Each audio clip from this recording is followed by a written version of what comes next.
ozo appartenir na yete. Frère, na koye biso eloko moko. Au moins na église, yango to atiraka tu attention ko benda batu matoi que tango ozoya église yaka réellement na bonzambe sambela sans distraction. Parce que mon neto yaka na église bo église zaka lokola hôpital. Moto na moto azoya na maladie na ye devant médecin, devant monganga. Oya ye na ba problème na ye, o azan likambo na ye, o azana boy. Siko soki yo oza na moment moko te ya concentration avec Dieu. Moto aza petute. Ozo appartenir na yete. Frère, na koye biso eloko moko. Au moins na église, yango to atiraka tu attention ko benda batu matoi que tango ozoya église yaka réellement na bonzambe sambela sans distraction. Parce que mon neto yaka na église bo église zaka lokola hôpital. Moto na moto azoya na maladie na ye devant médecin, devant monganga. Oya ye na ba problème na ye, o azan likambo na ye, o azana boy. Siko soki yo oza na moment moko te ya concentration avec Dieu. Moto aza pembe na yo akozangisela yo eloko oyo zoluke pa na nzambe. Frère, l'église tout le monde a sainteté. L'église tout le monde a moi dans nzambe. L'église il y a des sorciers. L'église il y a des envoûteurs. L'église il y a des séducteurs. Na kati église. Et la plupart des cas, la plupart des cas, pour que oyeba un sorcier ba yeba kete otai muto lobika oya zandoki te omoni bandoki bazalaka bato yo kondi makutu te kakoza na kindoki ye wana na kindoki bandoki balinga ko sambela makasi bandoki balinga ko gêner mingi bandoki balinga ke église makasi. Pourquoi? C'est parce que ça est la carise. Rise ozo permet de te batouber ko découvrir ye. Bandoki ba yembela kanzambe makasi. Ba teya ka makasi. Ba prophétisa ka makasi. Rise na bango yangwana. Pona ko se camoufler. Mutu moche kayate. Yango mona ka même pasteur nzamba révélé que mama wana frère wana ana misama be okoti la doute. Révélation nzamba révélé yo. Mokoti la doute. Pourquoi? Otali modèle maman sambela ka rien. C'est que ça makanisi nanga moko. Modèle frère yo asalela ka musala nzambe c'est que ça makanisi nanga moko non. Basalela ka bongo. Base camoufla ka bongo. Yango tango zo ya na présence nzambe. Ozana kati na église. Linga oza la concentrer. Kolanda gauche à droite ite nini oya zo sala ba miso zo distraire yo. Zala concentrer na likambo yebi et mettre ta foi. Parce que ce n'est pas tout le monde a une église à Zoluka. La bénédiction. Moussous soyez dans rôle moussous. Moussous soyez dans likanisi moussous. Moutuna moutana likanisi oyo aye nango. Moussous soyez rendez-vous. Moussous soyez na kopa mbo momé na kokangeleka na église. Nebi que dimanche à l'église na kokangeleka église. Aye pour que akanga moutuna ye ya nyongo na ye wa. Amen amen amen. Moussou soyaki parce que fallait ba kende côté moko ba kende peut-être monga fula bon to sala kasiboy to kutanaka yo za l'église bon ngana kutanaka na église comme ça na rozuiloka wana toke donc mutu na mutu azoya na makambu na ye objectif na ya na église alors l'objectif là yango zo sala ke bato ebele bazo sambele ba mo loboko nzambe te ton objectif tango oyeli boso na nzambe ezala que je suis venu vers Dieu parce que j'ai reçu Jésus dans ma vie. Il y a ça passage. Parce que j'ai reçu Jésus dans ma vie. Donc la première des choses, mais à tous ceux qui l'ont reçu, à ceux qui croient en son nom. Et souka kana ko yamba Yesu te. Bato ebele basuka na ko yamba Yesu me bandimelaka Yesu te. Soko ndimelaka Yesu te miracle otilo mona ngote. Témoignage kozaka na ngote. Ozano na Yesu mondimelaka yete okomona eloko te de la part de Jésus. bato ebele baza na église bandima na bango te ke nde na yebo e prière bo nzamba ko pambolanga, nzamba ko kamusanga, nzamba ko délivrer, nzamba ko guérir nga. Il est le Dieu de toutes possibilités. Il est le Dieu de toute suffisance. Et il pourvoit à tous nos besoins selon sa richesse. Et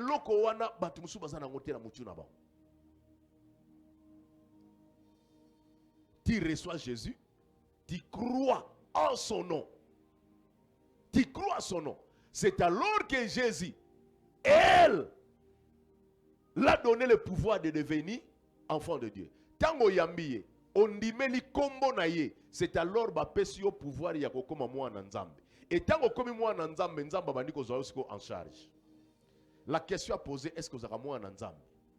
Si vous avez mwana nzambe, est-ce que vous yamba Yesu? Si vous yamba Yesu, est-ce que ondimelaka kombo na ye? Oyebi soko ondimelaka Christ, et loko eko s'installer liboso et comme l'obéissance. Je crois en Jésus. J'ai reçu Jésus. Je crois en Jésus. Je crois en lui.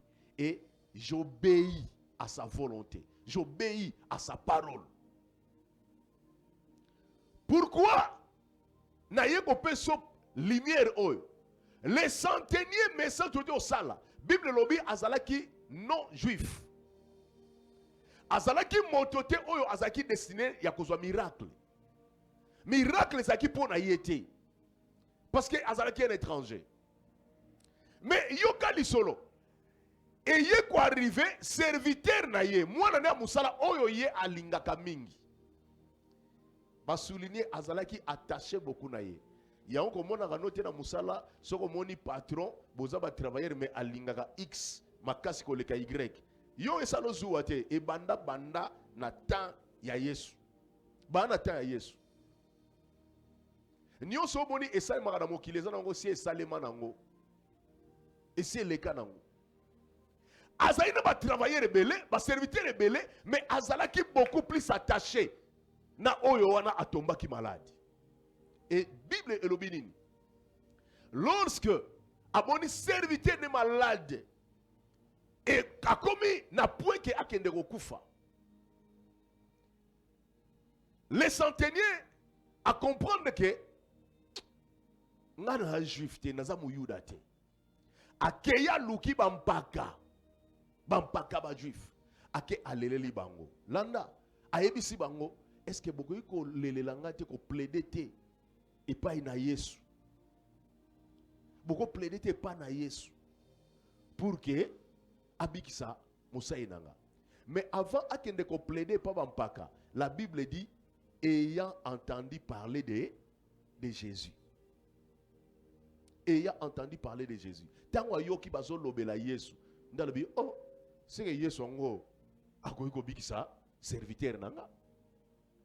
La personne abandonne déjà kondimela na oyo ayoki bazo lobela Yesu. Abandonne déjà ko croire nango. Oh makambo ba lobela muto c'est que muto ko bikisa serviteur nanga. Na tango zo yoka liloba na Nzambe. Tu dois mettre dans ta tête que le Christ Yesu nazo yoka aza capable ya ko changer histoire ya vie nanga. Vie nanga ko tika la même té, mais c'est Jésus là a le pouvoir ya ko transformer vie nanga. Bato ebele ba mindi melaka na teke vie ne ko bonga.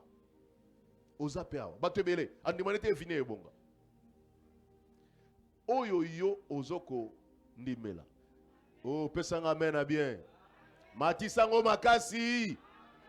Soki ozondimela te ke vi na yo ekobonga, oyo ozondimela te ekosalema bongo. Bato ebele yebi ke ngasi na suka na ngai awa. Na tika na nga boye. Rien ne changera dans ma vie. Parce que Job alobi yango, ce que je crains, c'est ce qui m'arrive. Oh ngana banga âge, nzambe âge pusani, ngaye, est-ce que ngana kozwa lisusu, est-ce que ngana kobonga lisusu, est-ce que ngana sala boye, est-ce que ngana kobala lisusu, est-ce que ngana kozwa muta kolinganga, est-ce que ngana kozwa su boye. Oh yezo bangisa yo yango ekomela yo. Alors moi na nzambe ko banga kate. Un enfant de Dieu marche par la foi. Makambo oye ananu amonite, mais yazo croire que ekosimba. C'est ça un enfant de Dieu. Azo croire que ko simba, nana mone lokote na ko simba na ko mona. yango nzembo na yango mingi ata nanu na monite ngana tomboli yo ata nanu yo pesi te ngana tomboli yo ata nanu na moni yango te nanu na zwi yango te nanu na moni forme te vi na ngai yango me nazondimela ekosimba. La Bible dit la terre était informe et vide. La terre était informe et vide. Maintenant il y a une forme na mokili. C'est Dieu. Maintenant c'est Dieu là. Yende oaza papa na yo. La terre o ezaki informe et vide ya pesi yango forme pe a remplir yango. Vi na yo ndengo mona ngo eza informe. Nzamba ko pesa yango forme pa ko tondisa yango ako remplir yango na oye ko sala ke esepelisa bo moyi na yo. Amen, amen, amen. Oh, pesanga amen à bien. Amen à batu bazo comprendre. Les centeniers à l'obi. Loba seulement. Bokende kolele la ngai. Aibi ki sata mosali na ngai. Écoutez. Bampaka pe ba ancien. Parce que bengi ba les anciens.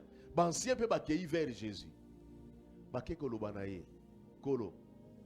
Omoni centenaire o alobi obiki sa serviteur na ye salela yango parce que azo mérité o salela yango Yesu ata là-bas mais azo mérité na salela ye po anini a dit omoni centenaire wana ane juif te mais il aime notre nation et c'est lui d'ailleurs qui a construit notre synagogue. Yesu ayoki makambo wana yango moni marche avec Dieu yaya. Il faut ozalaka na makambo oyo ezoko faire valoriser yo epai na Christ. O ekomisa yo utile epai ya Christ. Bato ebele ozaka na église oya na église mais oza utile te. Omi komisaka utile te pa na Nzambe. Mi komisaka utile. Lingako se valoriser. Nzambe a se souvenir na quelque chose de toi. Parce que Nzambe nga marchaka bongo. Na lobaka Nzambe to sambela kazaka congolais te. C'est le Dieu des Juifs, le Dieu d'Israël. Biso to yambiye na ngolu. Siko azaka na lolenge na ye oye atambolelaka. Il faut siko biso tokotana molongo to s'adapter ndenge oye atambolelaka. Tolanda règle de jeu.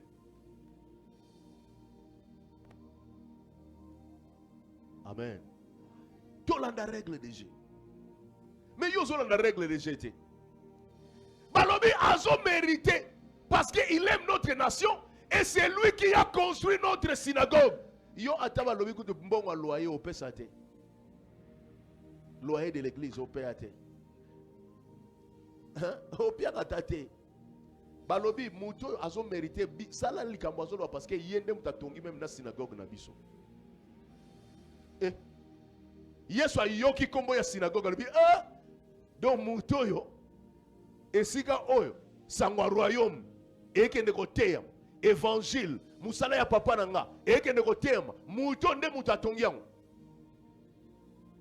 Tala, il y a des choses où yesenga jeûne prière te. Mais il y a des choses où yesenga Yesu a se souvenir lo baka Seigneur souviens-toi de moi. Na likambo boy. Et l'église ngana lingana nga bato bazala bonke bato basambela ka mingi. Son église ozaka bato basambela ka mingi église évoluer pendate. Mais l'église ezana bato là bon, je n'ai pas le temps pour l'intercession. Je n'ai pas le temps pour l'intercession mais le loyer demande combien? Oh non, $200 non, prenez, j'envoie $200. Donne-moi le numéro de Orange Money ou M-Pesa. J'envoie ça. Papa, à toi il y a une intercession te. Nagoki paka yoku tute. Penzambe pe azali na problème na yote ato une intercession te.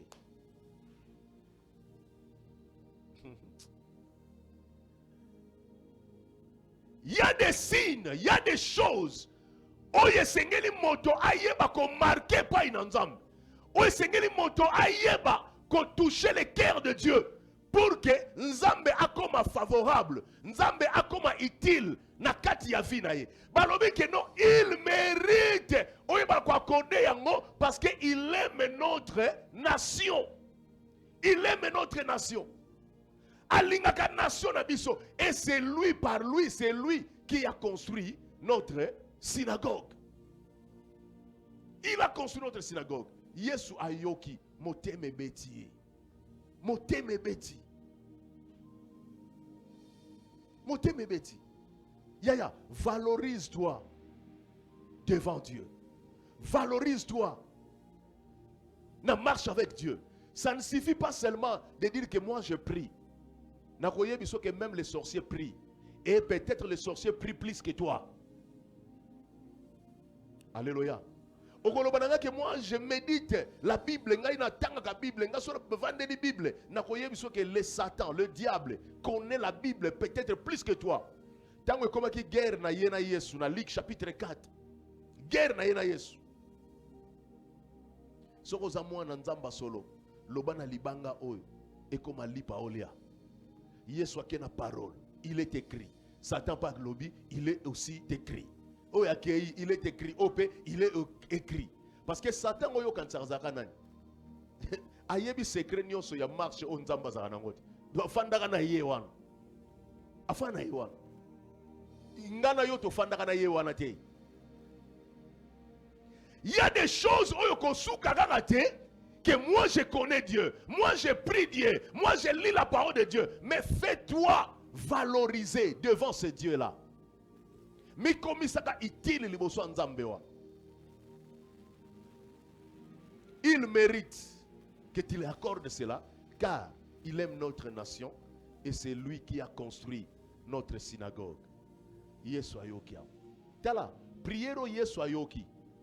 Demande Yesu ayoki. Nalobi centenaire wana azalaki non juif. Donc abane ko faire partie ya bénédiction ya Christ. C'était comme la femme cananéenne. Femme cananéenne accueillie et pas ya Christ. Alors, Seigneur, moi, je suis malade. Est-ce que vous avez ça? Il y a une réponse à Jésus. La nourriture des enfants, on ne les donne pas aux chiens. Il y a les chiens. Na bengomboa au kim église. Mais Yesu alobi na ye, la nourriture des enfants est réservée kaka na bana. Bana ngo siko o Yesu azo réservé les biloko wana. Évakele. Mais yonde otolobel na Jean chapitre 1 verset 12. À tous ceux qui l'ont reçu et qui croient son nom, il leur a donné le pouvoir de devenir qui? Enfants de Dieu. Banango, bangwanande o Yesu abombeli la nourriture là, mais banango ba inconscient. Banango ba inconscient. Yesu abombeli la nourriture là. La nourriture là. Aboy ko pesa ngo étranger, aboy ko pesa ngo ba chien, azoze la chéri, biloko yangoyo. Mais Yesu azotala. La nourriture est là. Mais yozo koka kozwa bile yango liate comment? Le principe. Restez dans les principes de Dieu. Kotambola kate selon ndenge yo ozo lingela. Nzambe atambola selon ndenge yo lingi. Mais tambola ka selon oyo nzambe alingi. Biso to linga nzambe alanda biso. Nga na ba façon nga na tambolelaka, nga na lolenge na nga na comportement na nga na linga fo boye. Donc oyem sa ko nzambe yo fo linga boye, nga na nga linga boye. Omoni boye tambola te. Yo landa oye azoko yebisa yo sala. Frère, soka to komi o comprendre ba principe nzambe, biso nyos to na témoignage à témoigner. To zana ba témoignage à témoigner. Parce que il est le Dieu de toutes les possibilités. Nzambe ya makoki nyos. Le Dieu de toute suffisance. Nzambo ya kokana nyos. Il n'y a rien. Oyo. Oko senge pa na nzambe nzamba lemeni ko pesa yo. Mais biso moko. Centenaire ayant entendu parler de Jésus. Tant ka yoki ba alobela ye. Biso siko problème na biso ba na nzambe. Ezala la conscience na biso ezonga lorsque to sangani boye. Tant ozoka loba na nzambe conscience ezongi. Mais après vie quotidienne na biso. Après cela au moni mutu nyonso na ozongela su Yesu tant okoma na kilt. Centenaire tango alobi bongo. Ba ancien ba yebisi Yesu. Yesu alobi OK. Tokende kasina kende komona serviteur ango ya centenaire azobela. Centenaire de loin. Amoni ke Yesu ya pa na ye centenaire telemi na musika alobi Seigneur, kozwana yo peine wana ya koya vers ngai te. Parce que tina kutu o esala ke na ya te ngai moko ko sola na yo parce que je suis un. Je suis un. Oh église, je suis un. Tam sous péché na linga les akilo. Naza moto na ma moto o Yesu andimeli abikisa. O yandimeli demande na ye azane moto ya ma. Est-ce que l'église va lire on comprend les places na même o? Moto ngo o Yesu andimeli demande. Abiki sa serviteur na ye azane moto masumu mais Yesu atali masumu na ye te. Yesu atali ba péché na ye atali mabe na ye te mais atali ba acte na la foi o ezalai kati na moto wana. Acte liboso balobi il aime notre nation. Deuxième acte c'est lui qui a construit notre synagogue. Yesu akipe suki masumu na ye te atongi temple nzambe yende. Yango na yebisa ko na église ndeka na lobaka awa batu oyo bazalake batindika mapona otindika pour donner même quelque chose pour ko payer l'endroit loyer ya église yaya salaka yango et j'encourage batu nyonso o basalaka yango malgré difficulté mais soki tant ekoki le pena que non faut te foutre loyer ya église tu mets ta main na poche et tu viens payer. Biloko nyonso wana yango oyo nzambe atalaka. Frère, tika na lobano vérité. Amwe ko zala hypocrite. Nana za muta masumuta. Tombola lobo likolo. To chelo offrande. Nazo ba pane pa offrande nyonso to chia to pesi yo. O ayebi za muta masumute tombola lobo likolo. O asala lisumute. Tombola lobo likolo. C'est que tozana biso na église, biso tozana biso batu yama. Tozana biso batu ya But vous pouvez comprendre que père alinga te ya nini, alinga lobela nini. Nazoli ya ko faire comprendre yo que le Christ amone la kayo au-delà koleka masumu. Omoni li sumu no eza, mais Christ amone amour na ye ezo ya ko couvrir yo au-delà ya tes péchés. Donc il y a des choses oyo esengé na yo au sala oyo ezo ko marquer le cœur de Dieu. Atala kutu teke aza moto na masumu. Parce que biso mazoloba, si Dieu regardait les souvenirs de nos iniquités, qui pourra subsister? Son nzamba lobi atala mabe ya ngai na yo. Lolenge na sobo moto, muta ko bika na mokili aza sute. Alors salaka makambo ezo marquer nzambe pour que la main de Dieu ezali kola vi na yo. Parce que ce qu'on lobi que ozela nanu ti okolongwa kozala muta masumu. Olonga kozala muta masumu te to salaka makasi na lisungia molimo santu to tomber na masumu te to tomber dans le péché te na lisungi ya molimo mo yo zalaka bongo tango bimi moni père aloba lisumu yana ngo problème te na kosala nga lisumu Yesu akopambola nenga yango na tei nzambe alingaka bato ya masumu mais alingaka masumu il aime le péché mais il déteste le péché. Mais le péché, il n'aime pas le péché. Alors, Yesu a tourné à la foule. Alors, je vous assure, na tamboli na Israël mobimba, nanu na moni foi, lokola ya centenaire oyoti. Alobi va et ça le melayo bongo selon kondimana yo et ça le melayo bongo selon kondimana yo mutu wana zwa kitaya ko bongo la mutema te mutu wana zwa kitaya ko confesser masumu na ye te azwa kitante ya ko changer lolenge na ye mais makambu na ye epate Christ nini ya yo epataka Christ na vie na yo nini epataka Christ na vie na yo Yaya soko lobingana ka mwana nzamba lobate. Paul a zoloba la foi sans les œuvres, c'est une foi morte. Montre-moi ta foi. Yo bangana ka kondima, ngamuta kondima. Montre-moi ta foi sans les œuvres et moi je te montrerai la mienne avec les œuvres. Kondima no fela nsala misala. Ngana mwana nzambe fo mona ba fruit ozo talisa koza mwana nzambe. Nga naza serviteur de Dieu. Faut ba bilembo et moi na que un serviteur de Dieu. Nga naza sœur en Christ. Faut bilembo et moi na que oza sœur en Christ. Nga inaza frère en Christ. Faut bilembo et moi na que naza sœur en Christ. Écoutez Pierre. Bakangi Yesu. Sikoyo. Oya Yesu. O wane lekaki. Kuleka ba policier oya awa. O bakende komema Yesu bakanga ye lekaki awa.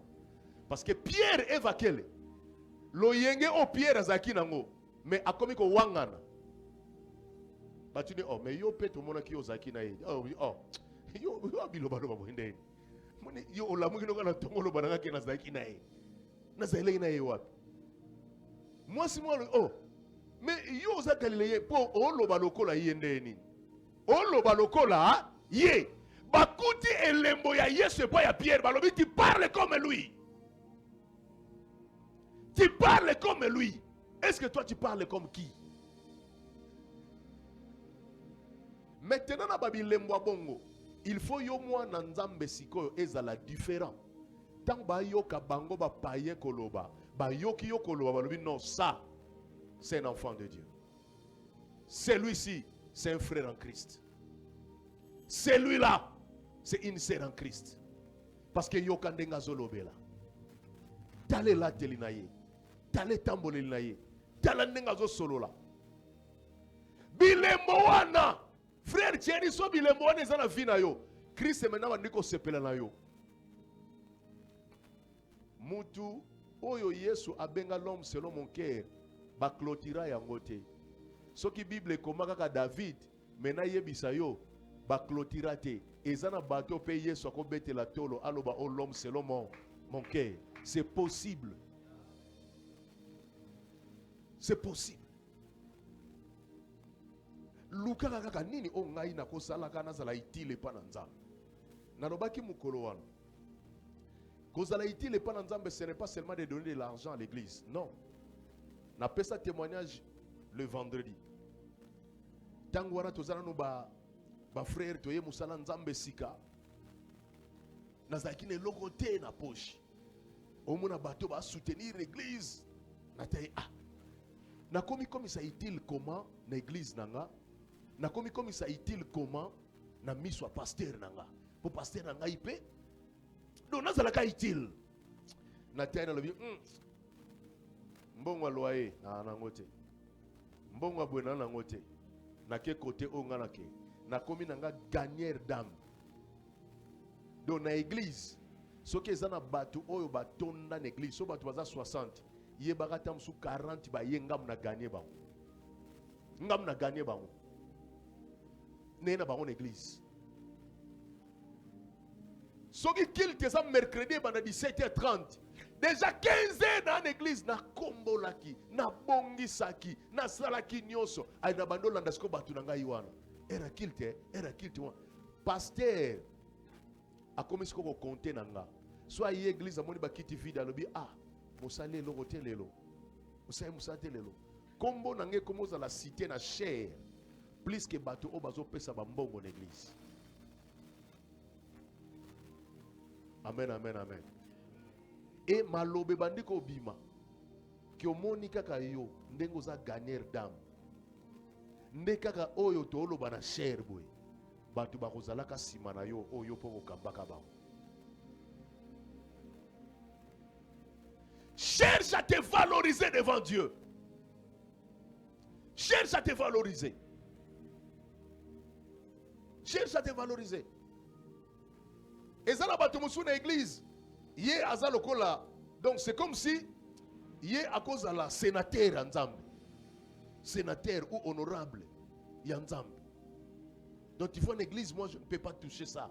Nako simbo te, nga nako kombola te, nga ko sa boy te, ko sala boy za pona batu boy, ko za pona batu boy, ya pona batu. Yaya. Mi komisaka na catégorie ya mosali. Bible ezoloba y a plus de bonheur à donner qu'à recevoir. Lingaka yonde au servir. Apôtre moko atuni Yesu. Bazomi wena baona bango. Nani akozala maître, nani chef, nani boy. Yesu a dit donc na chité wana na koloba venir à l'église ne suffit pas. Prier seulement ne suffit pas. Lire la Bible ne suffit pas. Mais ça ne suffit pas. Cherche-toi à devenir utile pour Dieu. À devenir utile pour son œuvre. Pour son œuvre. Nyonso oto ikozala. Nyonso ikozala na mokili. Rang social nyonso kozala. Ba million na yo kozala nango. Nzambe ya Israël